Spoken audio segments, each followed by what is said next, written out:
हमारी पार्टी भी टूट गई और मेरा परिवार भी। नाइंसाफ़ी हमारे साथ में हुई। मतभेद हुआ था हमारे और चिराग के बीच में। यह रामविलास पासवान जी का दिया हुआ ये पार्टी था। परिवार चलाना और पार्टी चलाना बहुत कठिन काम होता है और देश चलाना भी बहुत कठिन। कैंडिडेट बहुत स्मार्ट खां था इसलिए मिल गया, ऐसा नहीं है। चिराग पासवान को भी मोदी जी के नाम पे ही तीनों भाई हम लोग सांसद रहे। पूरा बिहार का लोग जानता था कि राम लक्ष्मण और भरत में जो मित्रता थी उससे भी अधिक हमारे तीनों भाई में प्यार मोहब्बत था। क्या किसी तरह का कोई वैचारिक मतभेद है, कोई मनभेद जो आप साझा करना चाहें? उसको अध्यक्ष पद से बिना किसी कारण से हटा दिया गया। दिल से कहिए तो आज भी हम प्यार करते हैं, क्योंकि बेटा है, भतीजा है। नमस्कार, अमरउजाला.com देख रहे हैं आप। मैं हूं आपके साथ पल्लवी और आज मेरे साथ बहुत खास मेहमान मौजूद हैं। मेरे साथ पूर्व केंद्रीय मंत्री और RLJP के अध्यक्ष पशुपति पारस जी हैं। पशुपति पारस जी, बहुत बहुत स्वागत है आपका। आपको भी धन्यवाद।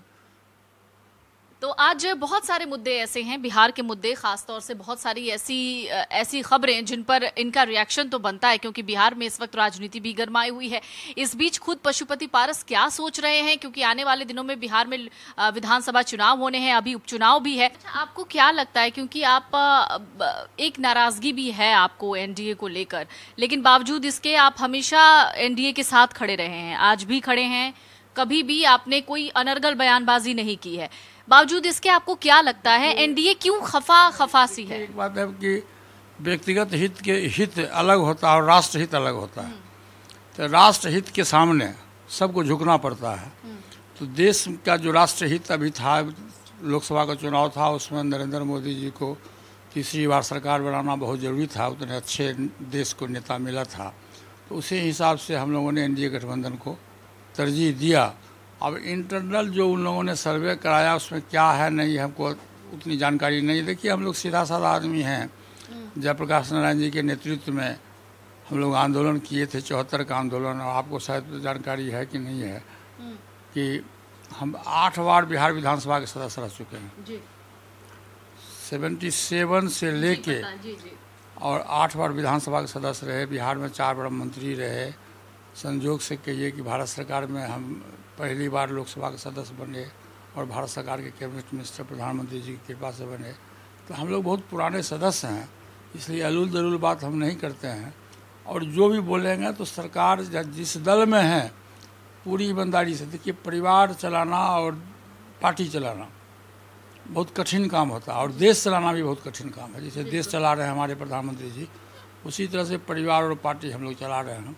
तो माननीय प्रधानमंत्री जी के नेतृत्व में हमको पूरी आस्था है, हमारे दल के लोगों को आस्था है और अभी भी हमको विश्वास है कि निश्चित रूप से जो तरारी उपचुनाव होगा 4 विधानसभा का, उसमें NDA गठबंधन के तरफ से हमारे दल को उम्मीदवार के रूप में बनाया जाएगा। कि तरारी सीट को लेके आप एकदम पहले से ही खड़े हैं कि नहीं, वहां से तो मैं अपना उम्मीदवार उतारूंगा, चूंकि ऑपोजिट में निर्दलीय उम्मीदवार हैं।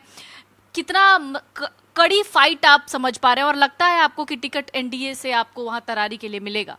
देखिए, सबसे बड़ी बात यह है कि अभी आज से कुछ दिन पहले बिहार में हमारे कार्य समिति की बैठक हुई थी। बिहार से काफ़ी संख्या में 4,000-5,000 हमारे वर्कर्स आए थे, जिलाध्यक्ष, प्रदेश पदाधिकारी और सेंट्रल से भी काफ़ी संख्या में लोग गए थे। उसमें एक प्रस्ताव पास हुआ, सर्वसम्मति से प्रस्ताव पास हुआ कि चूँकि हम NDA गठबंधन में थे और आज हैं और ईमानदार सहयोगी के रूप में हम थे, लेकिन हमारे साथ में NDA के जो बड़े नेता हैं, चाहे कारण जो भी हो, नाइंसाफ़ी हमारे साथ में हुई। 5 सांसद की पार्टी हमारी थी और दलित की पार्टी है। सबसे बड़ी बात यह है कि दलित की पार्टी है और ये पार्टी NDA कहती है कि हम दलित के शुभचिंतक हैं।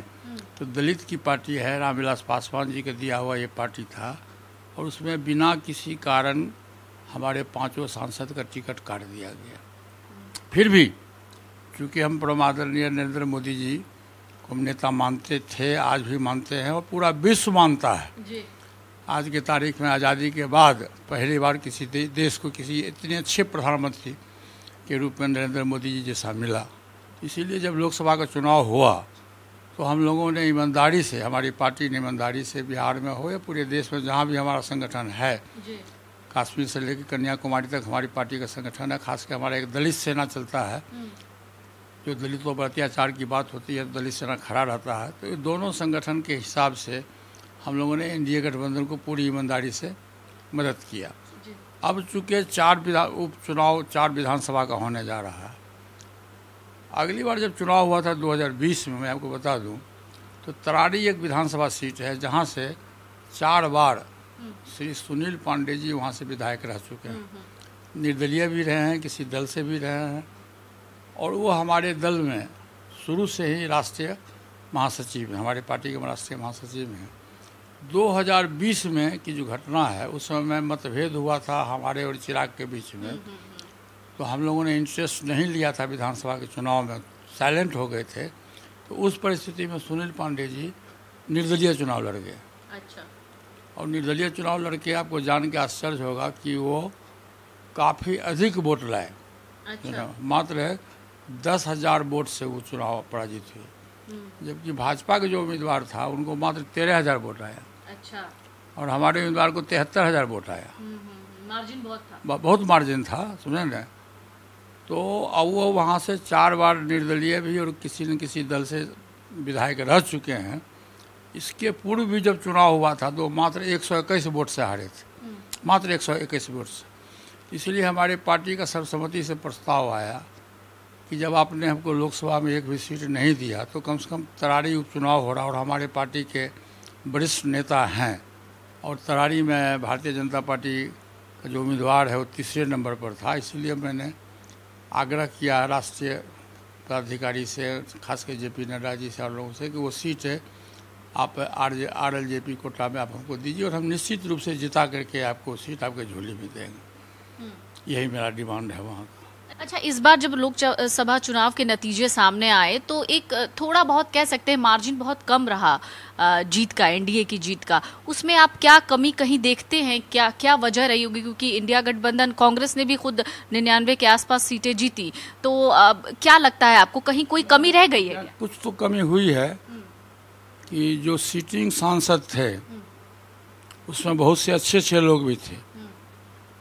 तो जो रिपोर्ट मंगाया गया था, गोपनीय जो रिपोर्ट आया था, उस रिपोर्ट में गड़बड़ी हुई और अच्छे लोगों का टिकट काट दिया गया। जैसे बिहार में ही हम आपको कह रहे हैं, जैसे बिहार में हमारे दल के 5 लोगों को टिकट काट दिया गया, जबकि किसी पर कोई आरोप प्रत्यारोप नहीं था। श्रीमती रामा देवी बहुत पुराने पार्लियामेंट के सदस्य रही हैं, उनका टिकट काट दिया गया। उसके बाद में बक्सर के जो मंत्री थे, विधायक थे, अश्विनी चौबे जी, उनका टिकट काट दिया गया। तो इस ढंग से जो अच्छे लोग थे, जिसका नतीजा हुआ कि बक्सर का सीट आपको हारना पड़ा, तो इस ढंग से कुछ ऐसे अच्छे लोग थे जिनके विरुद्ध कोई आरोप प्रत्यारोप नहीं था, फिर भी उनका टिकट, कारण जो भी हो, लोकल पॉलिटिक्स हो, जो भी हो, वो कुछ नाराज़गी हुई है लोगों के बीच में कि अच्छे लोगों को टिकट काट दिया गया। नहीं तो निश्चित रूप से जो लोकसभा का चुनाव हुआ था और प्रधानमंत्री जी के नेतृत्व में पूरा देश विश्वास करता था कि निश्चित रूप से 300 साढ़े 300 सीट इस एनडीए गठबंधन को मिलता। हाजीपुर, आप हाजीपुर से सांसद भी रहे हैं। इस बार हाजीपुर से चिराग पासवान के जीजा जी जीत गए। हाजीपुर से जमुई से जीते हैं। हाँ, माफ कीजिएगा, जमुई से, और चिराग पासवान हाजीपुर से जीते हैं। क्या वजह रही, आपको क्या लगता है, क्यों? वजह कुछ नहीं, देश जो है, पूरा देश है, प्रधानमंत्री के नेतृत्व में विश्वास किया। उसमें किसी में इफ अगर बट की बात नहीं है। प्रधानमंत्री जी के नेतृत्व में पूरा देश विश्वास किया, चाहे हाजीपुर हो, जमुई हो, या बिहार में जो 30 सीट मिला है, वो प्रधानमंत्री जी के नेतृत्व में लोगों ने अपना विश्वास व्यक्त किया। और बिहार में एनडीए गठबंधन को 30 सीट मिला। उसमें कोई व्यक्तिगत कैंडिडेट के उसमें कोई बहादुरी नहीं है, कोई कैंडिडेट के कोई ये नहीं है कि कैंडिडेट बहुत स्मार्ट खां था इसलिए मिल गया, ऐसा नहीं है। मतलब चिराग पासवान को भी मोदी जी के नाम पे ही? नहीं, मैं किसी का नाम नहीं लूँगा, मैं किसी का नाम नहीं लूँगा, लेकिन उसके पहले तो हम भी चुनाव लड़े थे। बिल्कुल, बिल्कुल। हम तो 2.5 लाख वोट से जीते थे। बिल्कुल, बिल्कुल। अब वो तो कम वोट से जीते हैं, इसलिए मैं किसी का नाम नहीं लूँगा। मोदी जी के नाम पर पूरा देश एकमत हुआ, और आज भी मोदी जी के नाम पर पूरा देश एकमत है। अच्छा, आप आपने थोड़ी देर पहले जिक्र किया रामविलास पासवान जी के निधन के बाद पार्टी में टूट हो गई। इसके पीछे की वजह क्या रही? क्योंकि आप रामविलास पासवान जी के बाद आप अभिभावक के तौर पर थे पूरी पार्टी के लिए, और हमेशा आप साए की तरह दिखते थे उनके साथ। पूरा देश तो मैं नहीं कहूँगा, लेकिन बिहार के लोग जानते हैं कि हमारे तीनों भाई में पासवान जी में हमसे बड़े थे, पिता तुल्य थे, मैं उनको पिता मानता भी था। और सेकेंड ब्रदर मैं हूँ, और हमसे छोटा भाई रामचंद्र पासवान, उनका भी निधन हुआ, और तीनों भाई हम लोग सांसद रहे। और पूरा बिहार का लोग जानता था कि राम लक्ष्मण और भरत में जो मित्रता थी उससे भी अधिक हमारे तीनों भाई में प्यार मोहब्बत था। और ये मेरा दुर्भाग्य कहिए और मेरे परिवार का दुर्भाग्य कहिए कि तीनों भाई में से 2 भाई के स्वर्गवास होने के बाद हमारी पार्टी भी टूट गई और मेरा परिवार भी टूट गया। अब उसके पीछे कौन दोषी है मैं नहीं कह सकता, लेकिन दुर्भाग्य है मेरे परिवार का कि पासवान जी के निधन के बाद जो परिवार हमारा एकजुट था वो परिवार बिखर गया, और जिसके चलते पार्टी भी बिखर गई, परिवार भी बिखर गया और दिल भी टूट गया। ये मेरे परिवार के लिए और मेरे लिए दुर्भाग्य की बात है। अच्छा, एक बार चिराग पासवान से मेरी खुद बात हो रही थी तो उन्होंने जिक्र किया था आपका और कहा था कि मुझे पता नहीं है कि मेरे चाचा मुझसे किस बात से नाराज हैं। तो क्या किसी तरह का कोई वैचारिक मतभेद है, कोई मनभेद जो आप साझा करना चाहें, या उन्हीं के उस सवाल का जवाब आप यहाँ से? सबसे पहली बात तो ये है कि मैं देश की राजनीति में आना नहीं चाहता था। आप? हाँ, और गलतफहमी हुई थी चिराग पासवान जी को, और मेन पार्टी के मेन पदाधिकारी, जैसे हम बिहार के अध्यक्ष थे, प्रदेश के अध्यक्ष थे, शुरू से प्रदेश के अध्यक्ष थे। हमारे नेतृत्व में 2 चुनाव हुआ और काफ़ी संख्या में अच्छा सफलता मिली।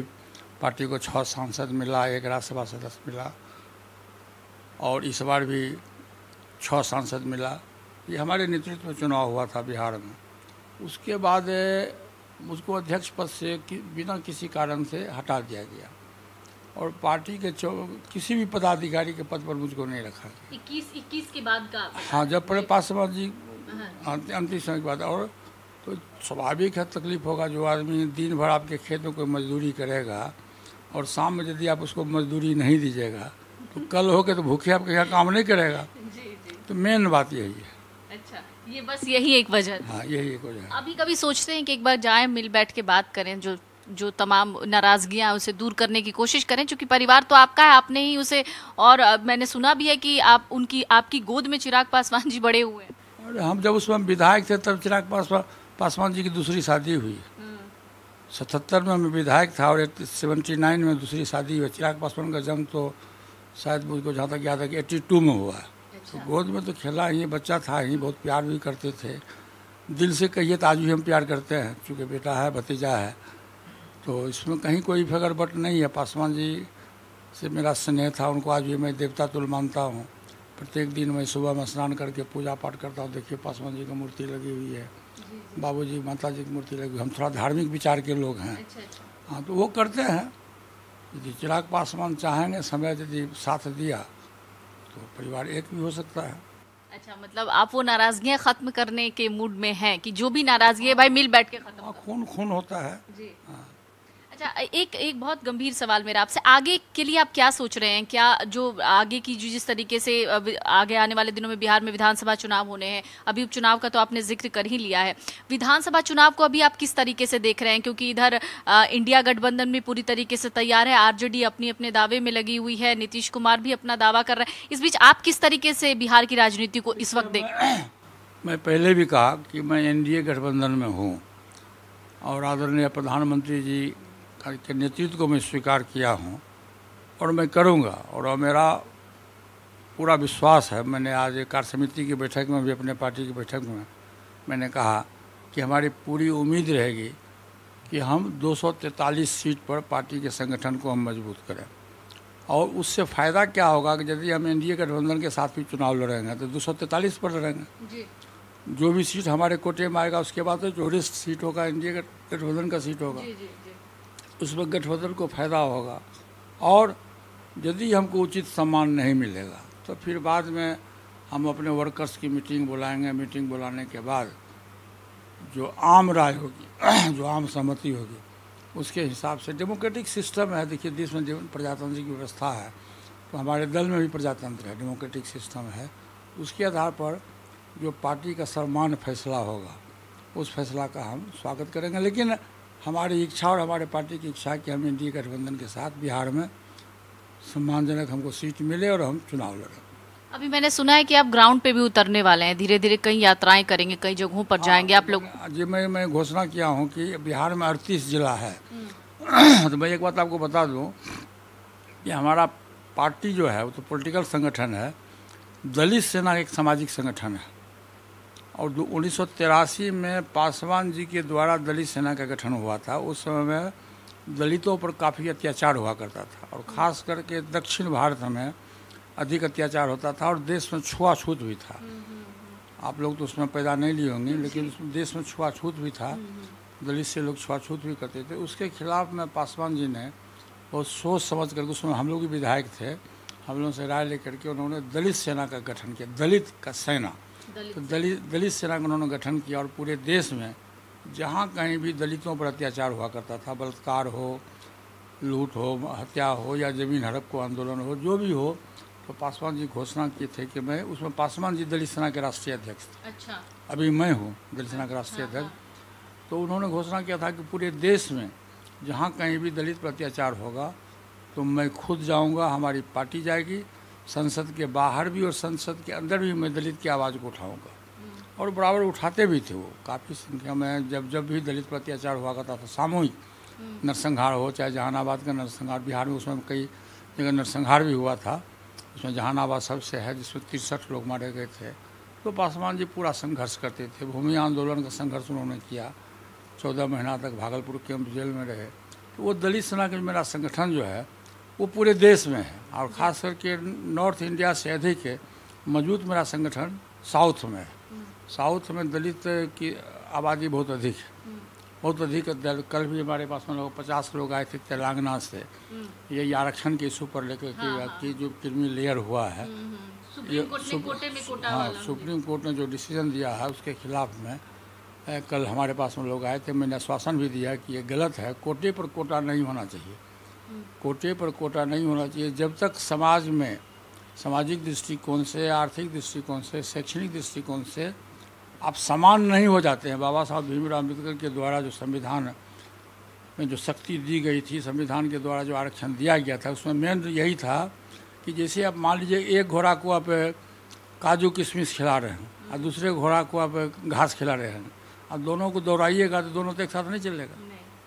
इसे सामाजिक रूप से, आर्थिक रूप से, शैक्षणिक रूप से जो समाज, जो जात कमज़ोर है, जहाँ छुआछूत की भावना है, लोग उसे घृणा करते हैं, उसको समान कोटि में लाना बहुत ज़रूरी है। इसी के लिए देश में बाबा साहब भीमराव अम्बेडकर के द्वारा संविधान में आरक्षण की व्यवस्था की गई। तो आज उस मुकाम पर दलित समाज नहीं पहुंचा है। आज भी देश में छुआछूत है, आज भी आर्थिक दृष्टिकोण से काफ़ी संख्या में हमारे लोग कमज़ोर हैं, मुँह में दबाव, मुँह बोली नहीं है, इंफिनिटी कम्प्लेक्स है लोगों में।